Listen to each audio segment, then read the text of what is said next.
یہ عملاً جو ہے یہ ریاست کے جو اصول و ضوابط ہیں جو فنکشنل ریاست ہوتی ہے اس کے لیے کوالیفائی نہیں کرتے. میں تو بڑا ڈپریس ہوں کہ ایک ملک اور ایسے چلا گیا ہے جو کہ اس کا نام بھی ہوگا جس میں کوئی نہ کوئی نظام بھی ہوگا. میں یہ چاہ رہی ہوں کہ ذرا یہ بتائیے کہ ان سب میں ہمارے لیے، کیونکہ ہمارے پاس مضبوط دفاع بھی ہے اور ایک آئین بھی ہے، آپ یہ سمجھتے ہیں کہ آئین میں جو بنیادی حقوق ہیں وہ یہاں پہ سب کو حاصل ہیں؟ چونکہ سر جن ممالک کا ہم ابھی ذکر کر رہے ہیں یا دنیا میں جہاں بھی خانہ جنگی جیسے حالات ہیں وہاں پہ دیکھیں یا تو مضبوط دفاع نہیں تھا یا پھر وہاں پہ بنیادی حقوق نہیں تھے، تو یہ دونوں چیزیں بھی ضروری ہے نا. تو سبق آپ کیا دیکھ رہے ہیں شام میں؟ آپ کیا سبق دیکھتے ہیں پاکستان کے لیے اس کے حالات میں؟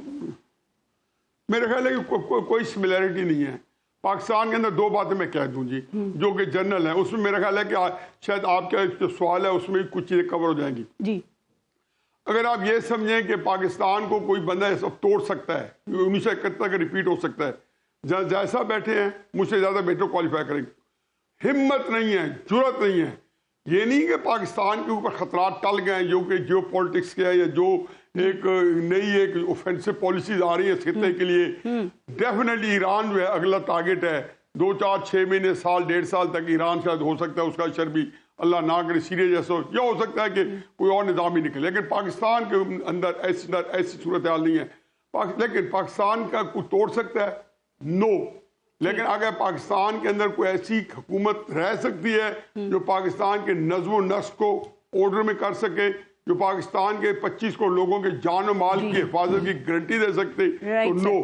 ایک بڑی بدقسمت صورتحال ہے کہ ایک طرف آپ کے پاس ایک نظام ریاست ہے، اس کے اوپر ایک مضبوط ہماری فوج موجود ہے اور ہماری حفاظت کی گارنٹی ہے. ٹھیک سر. دوسری طرف ہمارے پاس اس جان مال جو ہے وہ ہمارا چونکہ ایک سیاست میں استحکام ہے اور تو اس استحکام کا اور کچھ ہو رہا ہو. ہماری جو عوام ہے وہ سفرر ہے اس ملک کے اندر، نہ اس کی جان کی حفاظت کی گارنٹی دے سکتا ہے نہ مال کی. یہ بدقسمتی ہے. جی اچھا، آپ نے سنا اب حفیظ اللہ نیازی صاحب کو تو کوئی سملیرٹی حالات میں نہیں دکھ رہی ہے، لیکن میں آپ سے پھر بھی یہ پوچھوں گی کہ مشرق وسطی، بنگلہ دیش اور شام کے جو حالات ہیں اس میں ہمارے لیے کیا سبق ہے؟ سر وہاں کے جو سٹیک ہولڈرز ہیں آپ کے خیال میں انہوں نے کیا ایسی غلطیاں کی جو ہمیں نہیں کرنا چاہیے، جن سے ہمیں بچنے کی ضرورت ہے؟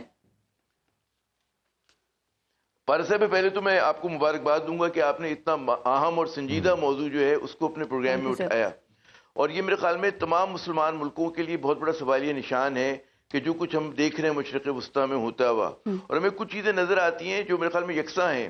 وہ بالکل نیازی صاحب درست فرمانے کے ظاہر ہے کہ ایک ملک کی مثال دوسرے پہ نہیں لادی جا سکتی، لیکن پھر بھی کچھ ہم سملیرٹیز جو ہے تلاش کر سکتے ہیں کہ آپ کو لگے کہ جتنے بھی مسلمان ممالک ہیں وہاں پر حکمراں اشرافیہ کا جو ہے ایک بہت بڑا، جن ممالک میں آپ نے دیکھا کہ اٹھا پٹک ہوئی ہے وہاں پہ حکمراں اشرافیہ کا بہت بڑی ناکامی تھی.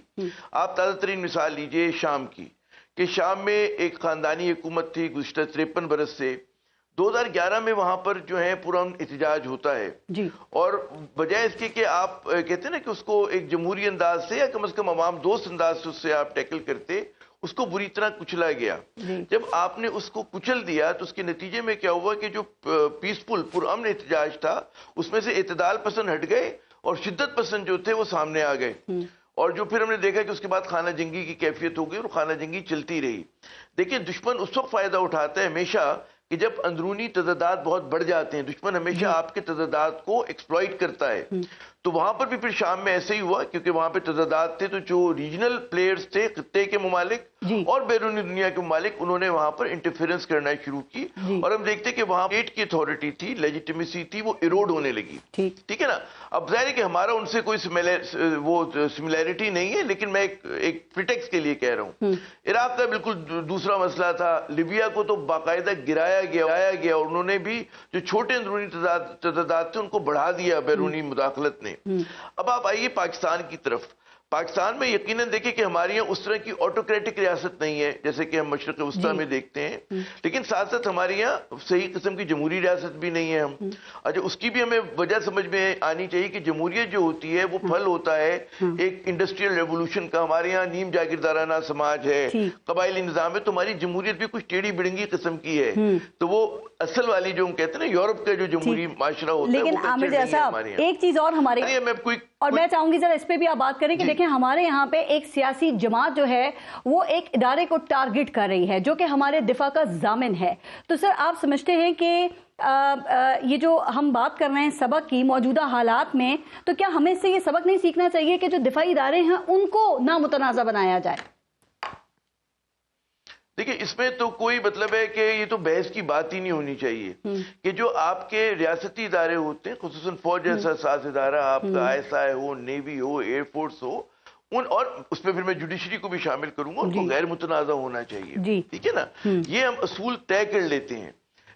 لیکن مجھے جو لگ رہا ہے بدقسمتی سے کہ اپریل 2022 کے بعد جو تبدیلی آئی اس میں ہوا یہ کہ جو بہت زیادہ بوجھ تھا، کہ جو ایک غیر مقبولیت تھی شریف خاندان کی، آپ اس کو کہہ لیں، نون لیگ کی کہہ لیں، یا پاکستان پیپلز پارٹی سے بہت سارے لوگ شاکی تھے، اس کا تمام تر ملبہ جو ہے وہ ریاستی اداروں پہ گر گیا. آپ سمجھ رہی میری بات؟ تو ریاستی اداروں نے بہت زیادہ بوجھ اٹھایا ہوا ہے اس وقت. آپ دیکھیں کہ معیشت چلانی ہو تو ایس آئی ایف سی کو صحیح فیصلے کرنے پڑتے. جب بھی آپ دیکھیں کہ معیشت میں جو کچھ حاصل ہو رہا ہے اس کی تعریف کوئی شہباز شریف کی حکومت کی نہیں کر رہا، وہ ایس آئی ایف سی کے لوگ کرتے ہیں. ٹھیک ہے نا؟ تو ہوا یہ کہ اس پولیٹیکل لڑائی میں کہ جو کہ نون لیگ اور پی ٹی آئی کے درمیان ہونی چاہیے تھی، اس میں بلا وجہ فوج کو ملوث کر دیا گیا. اس میں قصور حکومت کا بھی ہے، اس میں پی ٹی آئی کی کوتا بینی بھی ہے. سر آپ کہتے ہیں قصور ہے، لیکن کیا آپ سب یہ سمجھتے ہیں کہ جو پاکستان تحریک انصاف کے اوورسیز سپورٹرز ہیں وہ جس طرح کی لابنگ کر رہے ہیں وہ اس سے فوج متنازع ہو رہی ہے سر؟ اور کیا خیال ہے کہ اس سے پاکستان کو یا خود پاکستان تحریک انصاف کو کوئی فائدہ ہو رہا ہے؟ برطانوی اور امریکی پارلیمنٹس میں قراردادیں، آئی ایم ایف کو خطوط لکھنا اور پھر ٹرمپ سے مداخلت کی سر خواہش رکھنا، پاکستان کو نقصان پہنچ سکتا ہے ان چیزوں سے؟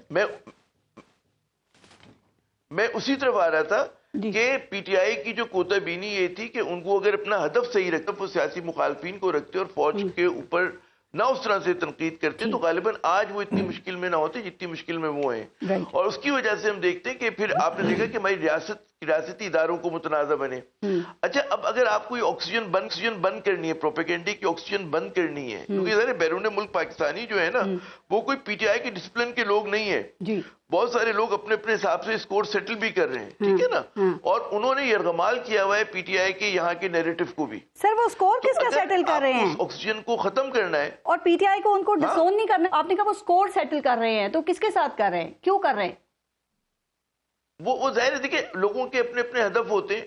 کوئی سمجھتا ہے جی ادارہ ذمہ دار ہے، کوئی سمجھتا ہے کہ جی چلو یہی وقت ہے، کوئی بیرونی اشارے پہ کر رہا ہوگا تو وہ میں اسپیکولیٹ کر سکتا ہوں. لیکن میرا عرض یہ کرنا ہے، اور یہ جنرل زاہد صاحب یہاں پہ موجود ہیں، کہ اگر آپ کو ان کا گیس بند کرنا ہے، آکسیجن بند کرنی ہے ان کی، تو آپ کو کیا کرنا ہوگا کہ پاکستان میں آپ کو ایک سیٹلمنٹ کرنا ہوگا. جب تک آپ سیٹلمنٹ نہیں کریں گے، دیکھیں پی ٹی آئی ہمیں اچھی لگے، ہمیں بری لگے، ہمیں اختلاف ہو عمران خان سے اپنی جگہ، مگر اس کا دیکھیں جب بھی تم اس کے اوپر بات کریں، اگر وہ ریلیونٹ نہ ہوتی تو ہم اور بات ہی نہ کرتے اس پہ. تو ایک مقبول جماعت ہے، اس کی پاپولیرٹی ہے، تو کہیں نہ کہیں معاملے کو آپ کو سیٹل کرنا پڑے گا. اور سیٹل کرنے کے بھی کچھ اصول و ضوابط ہوں گے. اس میں یقیناً ہوگا کہ جی فوج کو متنازع نہیں کرنا. اور جو سیاسی معاملات ہیں، دیکھیں ماضی میں جب بھی ہمارے یہاں جو ہے کنٹرڈکشن اس طرح کا پیدا ہوتا تھا تو فوج بطور ثالث آ کے اپنا ایک کردار ادا کرتی تھی. حتیٰ کہ ہمارے دوست ممالک بھی اس پہ کردار ادا کرتے تھے. اب ہر چیز متنازع ہو گئی ہے. اور میں آخری بات ہی کہوں گا، مجھے پتہ ہے میں بہت وقت لیا آپ کا، کہ دیکھیں ریاست کی ذمہ داری ہوتی ہے کہ اپنے تضادات کو حل کرے. جب ریاست اپنے تضادات کو حل کرنے میں ناکام رہتی ہے پارس صاحبہ، تو اس کا وجود خطرے میں پڑ جاتا ہے. ہماری ایک لنگرنگ پولیٹیکل انسٹیبلٹی ہے. ہمیں یقیناً کوئی خطرہ وہ باہر سے نہیں ہے، لیکن اگر اندر سے اسی طرح رہے، ہماری یہاں مایوسی بڑھتی رہی، دہشت گردی کا فریت ہے، پڑھا لکھا پاکستان ناراض ہے، مایوس ہے، تو ہم کس طرف ملک کو لے کے جا رہے ہیں. اور بدقسمتی سے یہ جو موجودہ لیڈرشپ ہے وہ انسپائر نہیں کر رہی ہے لوگوں کو. ٹھیک سر، بہرحال وہ ٹرائیڈ ٹیسٹڈ اینڈ فیلڈ ہے. اب مذاکرات جو ہے وہ حالات بہتر کرنے کے لیے پی ٹی آئی کو انہیں سے ایک جنرل صاحب، آپ کے علم میں یہ ہے کہ خانہ جنگی پیدا کرنے کے لیے جو عوامل رول پلے کرتے ہیں ان میں سے ایک تو سیاسی نفرتیں ہیں، پھر جو بنیادی حقوق ہیں ان کا نہ ہونا ہے، پھر مسلح گروپس کی موجودگی ہے، پھر اداروں کو متنازع کرنا ہے. تو سر آپ سمجھتے ہیں کہ اس میں سے اکثر چیزیں اس وقت پاکستان میں موجود نہیں ہیں؟ جی بسم اللہ الرحمن الرحیم. پارس، پہلے تو بہت شکریہ انوائٹ کا نیاز صاحب اور عامر صاحب کے ہوتے ہوئے. آئی تھنک اٹس پہلے تو آپ جس ٹاپک پہ ہم ڈسکشن کر رہے ہیں، آئی تھنک یہ اس وقت پاکستان کے لیے سب سے اہم ایشو ہے. اور الحمدللہ آپ لوگوں نے ایٹ لیسٹ فوکس تو ہمارا اس طرف جا رہا ہے. دیکھیں پاکستان کو پارس ہمیں سمجھنے کی ضرورت ہے کہ اس وقت پہلے ہم کمپیریزن کر رہے تھے کہ شام میں اور یہاں پر کچھ چیزیں ہماری اور ادھر اس طرح مل رہی ہیں. جیسے دیکھیں وہاں پہ بھی نان اسٹیٹ ایکٹرز یوز کیے جا رہے ہیں بائی دی پراکسی وار, وہاں پہ بھی ہو رہی ہے. اب اسی طرح کے نان اسٹیٹ ایکٹرز پاکستان میں بھی موجود ہیں. وہاں پہ بھی جو مین اسپانسر ہے وہ کوئی اور ملک ہے. کلائنٹ کی صورت میں ان کو ڈفرنٹ, وہاں پہ کرز بھی ان کو اویلیبل ہیں, ان کو یہ ریبلز بھی اویلیبل ہیں. نیشنل آرمی ٹرکی کے ساتھ کر رہی ہے, کرز جو ہے یونائٹڈ اسٹیٹس کا رول ادا کر رہے ہیں. اسرائیل آلسو اپنی پراکسیز ہے. انفارچونیٹلی جو ایرانین اپلیکیشن یا جو مڈل ایسٹ کی ڈومیسٹک اپلیکیشن جو گورنمنٹس کی طرف سے آنی چاہیے تھی, اس پہ بھی نان اسٹیٹ ایکٹرز, اب وہ صحیح ہے یا غلط ہے وہ ایک الگ بحث ہے, but they are the non state actors. یہ سملیرٹی ہے, یہ سملیرٹی ہے. یہی بریڈنگ گراؤنڈ آج پاکستان میں موجود ہے. دیکھیں پاکستان, ہمیں پارس سمجھنے کی ضرورت ہے کہ اس وقت پراکسی وار اور state sponsored terrorism by India through the lands of Afghanistan ہمارے اوپر اپلیکیشن اس کی ہوئی ہے. بلوچستان کے اندر وہ ہمارا نقشہ بدلنا چاہتا ہے اپنی پراکسیز کے ذریعے سے, اور یہاں پر خیبر پختونخوا کے اندر وہ ہمارا طرز حیات اپنی پراکسیز جو ہمارے لیے ٹھیک نہیں ہے, لیکن پولیٹیکل انسٹیبلٹی جو ہے وہ کتنا بڑا میں عرض یہ کر رہا ہوں کہ اب یہ سملیرٹیز ہیں جو یہاں پر بھی موجود ہے اور وہاں پہ نہیں. اب اس کے لیے جو ایک بریڈنگ گراؤنڈ چاہیے ہوتا ہے نان اسٹیٹ ایکٹرز کو یا ان اسپانسرز کو, وہ انفارچونیٹلی ہمارے ہاں تھوڑی سی اس کی موجودگی ہے. پولیٹیکل سٹیبلٹی نہیں ہے یہاں پہ, اکنامک سٹیبلٹی نہیں ہے یہاں پہ, سیکیورٹی کا سیریس چیلنجز ہیں. تو یہ وہ چیلنجز ہیں جو اسٹیٹ کر رہی ہے. اب ایک اور آپ کو میں بتاتا ہوں, یہ دیکھیں 2012 میں اگر آپ چلے جائیں جب یہ عرب سپرنگ اور یہ ہو رہا تھا, تو اس وقت وہاں پہ فرام ود ان سیریا جو مین آوازیں اٹھائی گئی تھی وہ جو ان کا جو یہ فیملی تھی, اسد کی فیملی جو تھی, اس کی کرپشن اور ان چیزوں پر ایک آواز اٹھائی گئی, جس کے بیچ میں عوام نے بھی آواز اٹھائی اور اس کا پورا فائدہ اٹھایا کسی اور نے. انٹرنیشنل اپلیکیشن ہوگی. انہوں نے انہی لوگوں کو ایک وہاں پہ بریڈنگ گراؤنڈ بنایا, وہاں پہ حقوق نہیں مل رہے, وہاں پہ کرپشن کی باتیں ہو رہی تھی, ساتھ ہی عرب سپرنگ کا مکس کیا, اور وہاں سے یہ پورا آج دیکھیں سیریا کا سارے احتجاج کو وہاں پہ دبایا گیا قوت کے ذریعے. اب دیکھیں نا کئی اشروں تک جو ہے نا, ایگزیکٹلی میں جو پوائنٹ لانا چاہ رہا ہوں کہ کوئی بھی آواز اٹھے چاہے وہ صحیح ہے یا غلط ہے, امیڈیٹلی اس کو اسٹیٹ کو چاہیے کہ اس کو ایڈریس کرے بیفور اٹ, کہ آپ ان آوازوں کو ہم ایڈریس ہی نہ کر پائیں. ہمارے یہاں پہ دیکھیں نا دو انتہائیں ہیں جہاں پہ لوگ نظر آتے ہیں. اب یہاں پہ حکومت اور ادارے سمیت جو آپ دیکھیں کہ نیچے تک جو ایک عام آدمی ہے نا, اس کے سامنے اگر آپ اس کے جو اس کا اوپوننٹ ہے, جو اس کا مخالف ہے, اس کی حمایت میں بات کریں گے نا, تو وہ پھر مارنے پہ تیار ہو جاتا ہے. تو اس صورتحال میں ہمیں شام جس کی آپ بات کر رہے ہیں, بنگلہ دیش ہے, باقی ممالک ہیں, ان سے کیا ہم سبق لیں؟ دیکھیں نا وہی سبق کی وجہ سے میں کہہ رہا ہوں کہ ہمیں جو پرابلمز ابھی جو موجود شروع ہوتی ہیں آپ ان کو ایڈریس کریں. Take every problem very seriously. اگر ہم شتر مرغ کی طرح ریت میں سر دبائے رکھیں گے اور اس پرابلم کو کہیں گے کہ نہیں یہ تو پرابلم ہی نہیں ہے, یا کسی اور کو اس کا ذمہ دار ٹھہرا دیں گے, تو وی آر گوئنگ کیا ہم اس کو سیریس لے رہے ہیں؟ چونکہ پاکستان تحریک انصاف اس وقت ریسیونگ اینڈ پہ ہے. وہ ٹھیک ہے کہ ان کی طرف سے بھی بہت کچھ غلط ہو رہا ہوگا, لیکن انہیں بھی جو شکایات ہیں سر, کیا انہیں ایڈریس کرنے کی ضرورت نہیں ہے تاکہ حالات بہتری کی طرف جائیں؟ جی دیکھیں پارس, آپ کے پروگرام میں پہلے بھی ایک دو دفعہ یہ بات کر چکا ہوں کہ ہمارا انفارچونیٹلی میں ڈیموکریسی کا بہت بڑا حامی اور پاکستان کے ہر مسئلے کا حل اسی ڈیموکریسی کے اندر ہے. لیکن with all my respect to our political leadership, یہ اپنی ڈرٹی لانڈری اداروں کی طرف اور اپنی جو پاور ہے نا, جو حکومت, دیکھیں ابھی سارے حکومت میں ہے, کوئی کے پی کے میں حکومت میں ہے, کوئی 18ویں امینڈمنٹ کے بعد تو جس کے پاس صوبہ اصل حکومت تو اس کے پاس ہے, فیڈرل میں ایک حکومت ہے, تمام پارٹیز آر پاور کو تو یہ انجوائے کرنا چاہتے ہیں, لیکن اس کے ساتھ جو اٹیچ ریسپانسبلٹی ہے اس کو لینے کے لیے کیا کریں اس وقت میں؟ آپ سمجھتے ہیں کوئی عمرانی معاہدے کی ضرورت ہے, کوئی مساق جمہوریت ہونا چاہیے, یا پھر ایسا کیا کیا جائے جس سے جو حل نکل سکتا ہے؟ ایگزیکٹلی سب سے پہلے تو دیکھیں پارس, سب سے پہلی بات جو ہے نا, میں سب سے التجا کروں گا کہ اپنے انا کے گھوڑوں سے سب کو اترنا چاہیے. اسپیس کریٹ کریں. اس ڈیموکریسی میں کانفلکٹ ریزولوشن بھی ہو سکتی ہے till the time you will not create space. لیکن چونکہ فیئر ہے کہ ہم نے اسپیس کریٹ کی تو ہماری اسپیس شاید دوسرا اپوننٹ نہ لے لے, اور بھائی ڈیموکریٹک پارٹی کوئی لے گی نا. ہم جب انڈیویجولز کے اوپر ڈیپینڈ کرنا شروع کر دیتے ہیں, individuals larger than the party and party larger than the state جب ہوتی ہے, تو وہاں پہ خرابی پیدا ہوتی ہے. دیکھیں ان جو پارٹیز ہیں نا, ان کو بھی انسٹیٹیوشن بنانا ہوگا. ایک حل کیا ہے سر؟